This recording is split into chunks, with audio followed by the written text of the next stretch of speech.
Assalamualaikum warahmatullahi wabarakatuh. Hello everyone. Allow me introduce myself. My name is Arnaf Givari Al-Farisi, a student at uh, Universitas Teknokrat Indonesia, majoring in informatics. In this video, we will discuss a very important topic in computer organization, that is performance issues. Why is a computer considered fast? What factor influence its performance? Let's explore this together. First, let's get to know the basic concept of performance measurement, that is response time and throughput. Response time is the total time required for a computer to complete a single task from start to finish. Meanwhile, throughput is the number of tasks that can be completed per unit of time. The two are often interrelated. For example, increasing processor speed will generally improve both response time and throughput. However, adding more processor for parallel tasks may only significantly increase throughput. So, how do we compare the performance of the computer? We use the concept of relative performance. If computer complete a program in 10 seconds, and computer B does it in 15 seconds, then A is 1.5 times faster than B. This is calculated from the ratio of execution times. But actual performance is more complex than that.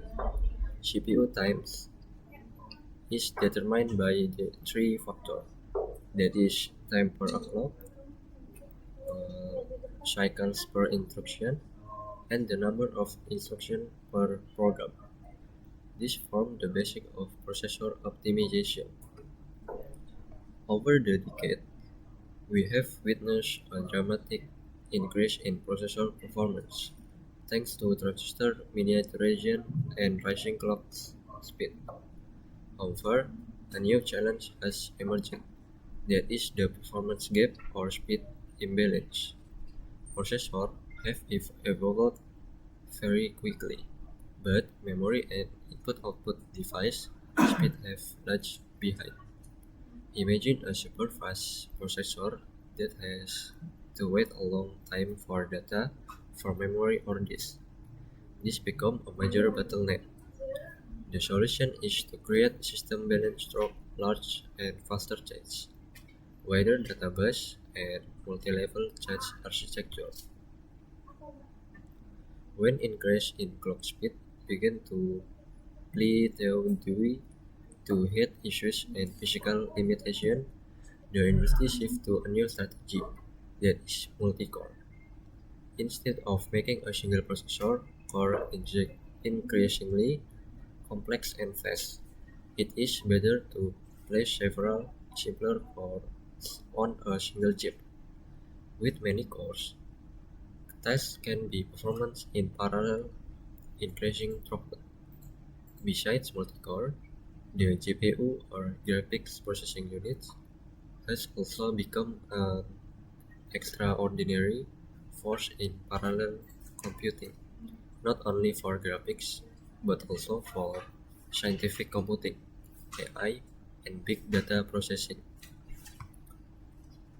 However, parallelization has its own limits.